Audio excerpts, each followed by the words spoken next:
What did I learn about Scandinavia? That I love it. When you travel to a country or consider a place as your home, you need to know what makes it worth it for you. What things can you do? What are the people like? How's the culture? What's the best travel route? In the northern part of Europe lies Scandinavia, which consists of 3 countries: Denmark, Norway and Sweden. And the Nordics includes Denmark, Norway, Sweden, Finland and Iceland. Over the last 4 years, I've been traveling to different parts of Scandinavia, breaking the bank just to explore and have authentic experiences. I'm a Canadian who currently calls Barcelona a base as I climb the highest peak in every European country. And I've learned that Scandinavia is where my heart belongs. It's just so heartwarming. I'll tell you why through hundreds of hours of research, my stories, and first-hand observations. One of the things that draws me to Scandinavia is the nature. And this is coming from a Canadian. There's this freedom to roam. Sweden has the best deal here. They have allemansrätten. So you can camp anywhere you want as long as you're not destroying, disturbing, or camping in somebody's garden. If you love nature, you will love Sweden for this reason. Norway also has a similar freedom, but it's not as open as Sweden. But what is really cool is they actually have mountain huts in certain parts of Norway. And I learned this because my idea was to go and visit one of these, but due to financial constraints, I couldn't make it happen. That means I have to go back. What's cool about these mountain huts, from what I know, is there are some that are completely free. There are some where you pay a small fee, and there are some where you have to be part of a membership community. Now, Denmark, as far as I know, they don't really have this freedom to roam because it's such a small country in comparison to the others. And so there's not a lot of public land to really roam around. Denmark is tiny. I think if you really wanted to, you could drive from the northernmost point all the way to the southernmost point in a day, hands down.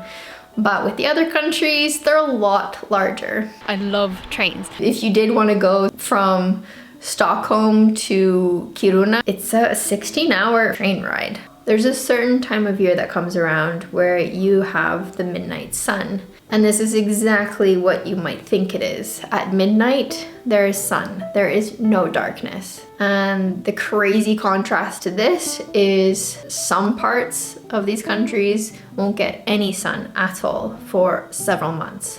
I've read a lot in comments in my videos that the darkness people experience during these few months is really difficult for some. Darkness. The very first time I went to Scandinavia was to Gothenburg in Sweden. So here I am, Gothenburg. I don't have a plan. I don't really know where I'm going. I know I'm gonna head towards the water. It's not the capital city. It's like the second city. It was during the pandemic, and Sweden was, I think, the only country in Europe that had different restrictions or no restrictions. Oh, I hope this thing doesn't have corona. When I was in a really strict lockdown in Spain, it took a toll on my mental health, as I'm sure it's happened to a lot of people, unfortunately. And I'm really sorry if it affected you. So I took a few days and I went to Gothenburg, and it was magic because it reminded me of home, because I could not go home. I couldn't go to Canada because of these restrictions. And it gave me a taste of life again. There's just something about this place that makes me feel so free. You might hear a lot of people will say that people in the Nordics are reserved, quiet, or cold. I would actually say that stereotype is wrong. Sure, they might not come and introduce themselves, give you a big hug as soon as you meet them, like you might experience here in Spain or in Italy. They have this warmth about them. I think it's more, they don't like the small talk. When they do say something, they're often really curious, really warm, kind, helpful. This old man, he stopped me and he basically told me his life story. I've only met a few weirdos, to be honest. I don't know if I've ever told you this story, but when I was going from Bergen, Norway to Galdhøpiggen, I was taking a ferry to another city and I was eating my sandwich, and this fellow came over to me. He started speaking to me in Norwegian. I said, like, I don't understand. And he saw that I had dropped like a shrimp from my sandwich onto my plate, and he reached out to my plate and he grabbed my shrimp. I was like, you can't do that. You have to ask first. Like, the most polite Canadian thing. Ridiculous. I mean, you will find all sorts wherever you are in the world. It doesn't matter. Gosh, I can't believe this is happening. I can't believe where I am right now. Like, wow. There were a few occasions where I had to put the people to the test. And just keep in mind, this is a really small cohort of people out of a massive population in a big geographical area. I wanted to hitchhike in Norway. Why did I want to do this? Because the taxi was going to cost me a ridiculous amount of money, and I just couldn't justify it just for a 20-minute drive. Come on, friends. I'm just like a friendly person just trying to climb a mountain. I stuck out my thumb. I was on the side of that road for ages. You will not believe it. The only people that pulled over were a couple of Swedes in their camper van. Got 23-minute drive left. I've got about an hour until the ski tour starts. I stuck my thumb out again. Lo and behold, a few minutes later, a Norwegian fellow pulled over and we chit-chatted all the way up to the base. He was gonna go do Galdhøpiggen by himself, which was really cool. Norwegians just come out of the womb on skis. I swear it. When I came back down, actually 3 French people, they pulled over in their van and brought me down part of the way. To get to the next major city though, an older Norwegian couple and their dog pulled over and they told me about the area, what Lom was like, what life was like there. When it comes to Denmark, I didn't really have much of a need to hitchhike, but it was one of 2 countries in the world where I've actually had somebody pull over and ask me if I wanted a ride.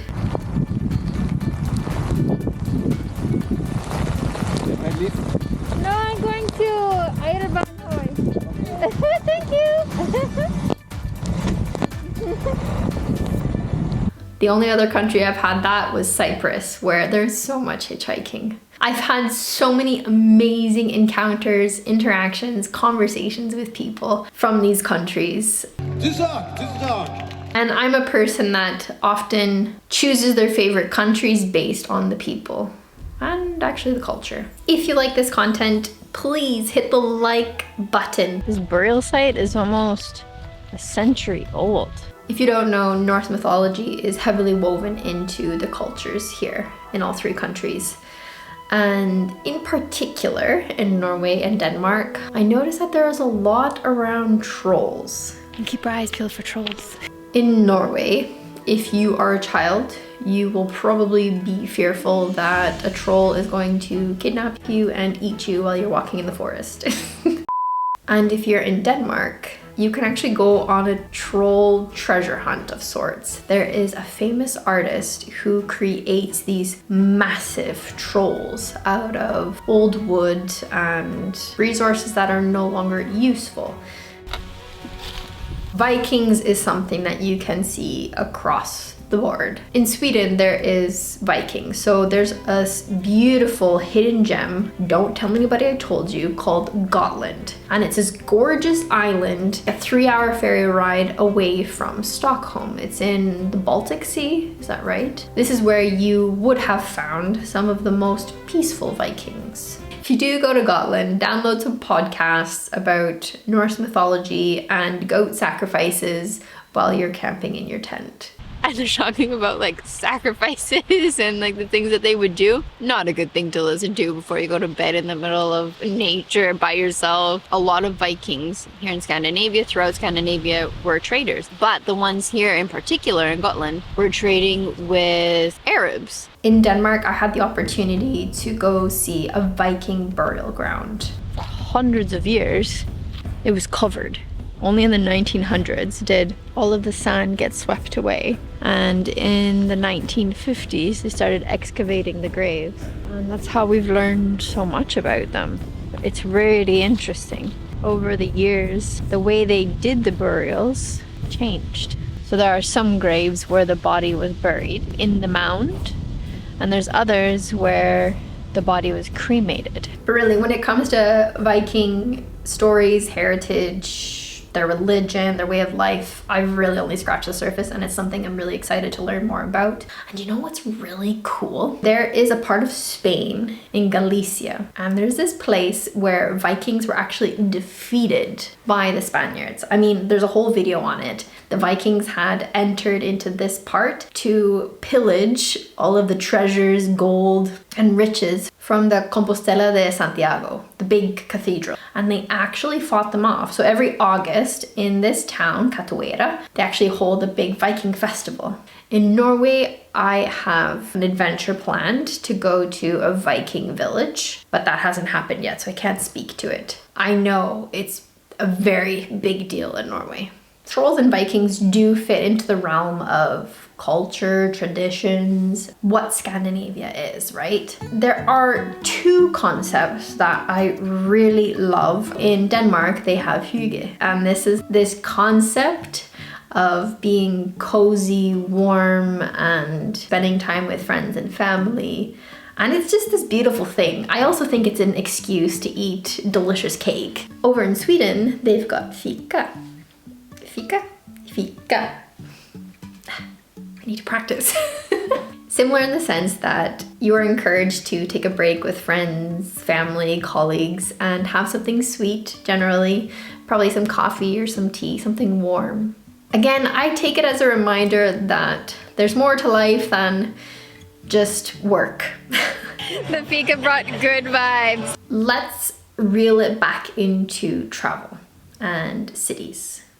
So I've had the opportunity to visit the 3 capital cities. For Denmark, it's Copenhagen. Norway, it's Oslo. And for Sweden, it's Stockholm. Copenhagen is a city that really and truly has a lot more to offer than you think it does. This is one of the few cities in the world where I think I would never get bored.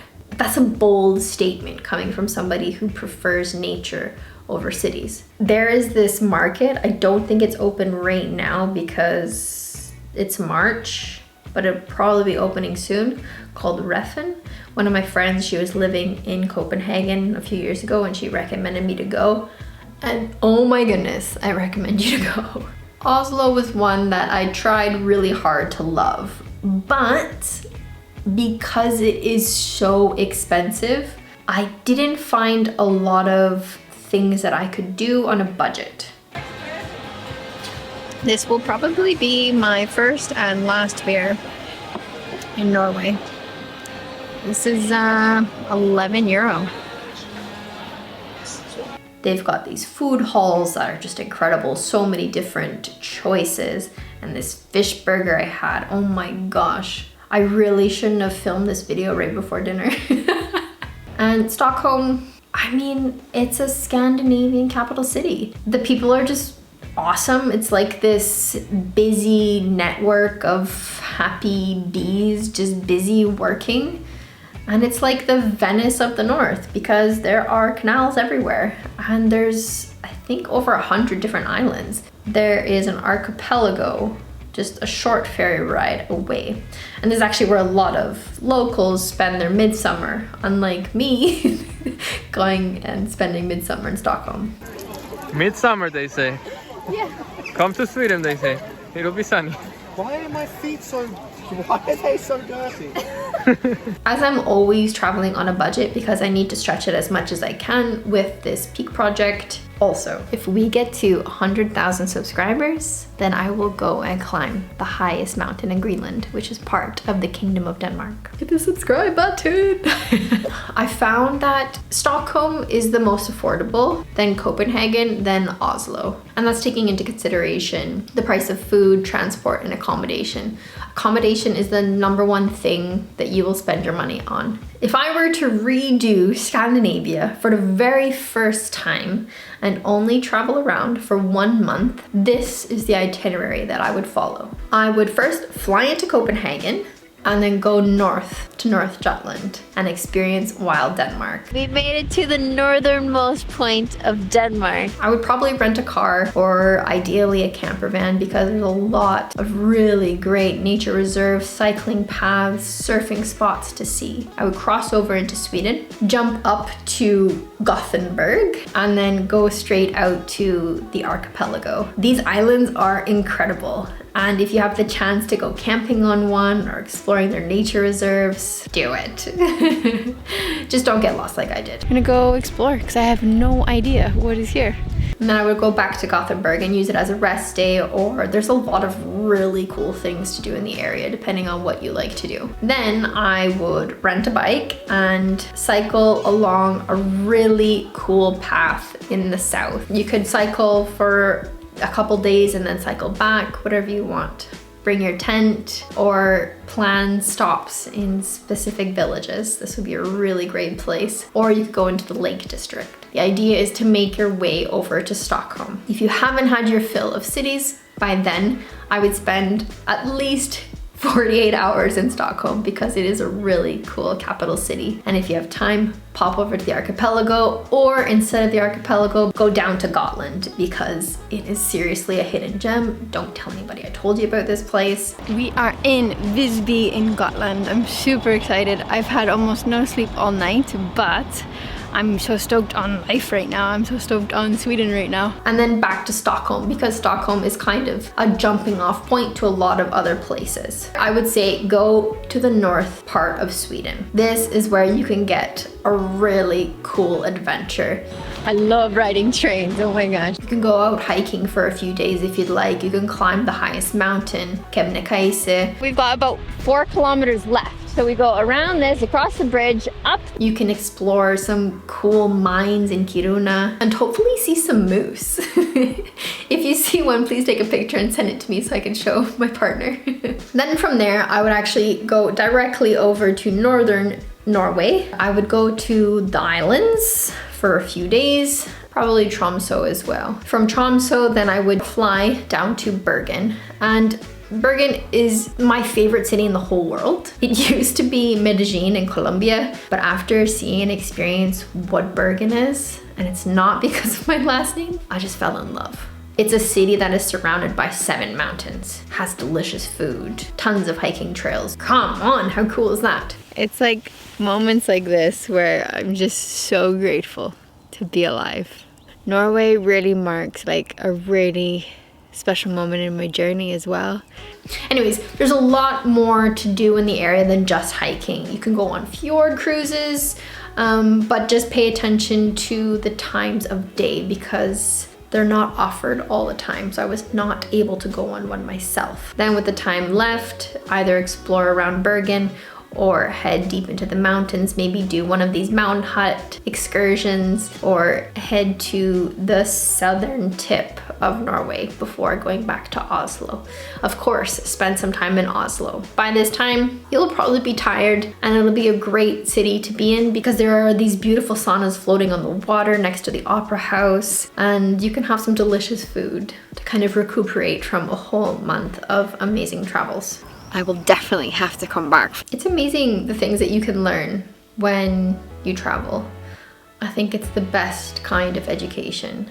And if you're a curious soul like me and you have yet to go to Scandinavia, I hope it teaches you and shares with you what it has with me. If you're one of the people who actually lives in one of these countries or a neighboring country in the Nordics, let me know your thoughts on this. If there's anything maybe I missed, a perspective that you would like to share, a story of yours you would like to share, I highly encourage it. I love reading all of your comments, getting to know you. Also, I do plan to go back to all 3 of these countries, so if you do have any recommendations, please let me know. You being here means the world to me, so thank you so much for your time, and I hope you got something out of this. If you haven't already, please consider subscribing. If you'd like to support this YouTube channel, the Peak Project, and future videos, I do have a Patreon with an incredible community with like-minded people who love to adventure and travel. There are lots of exclusive benefits, different kinds of content,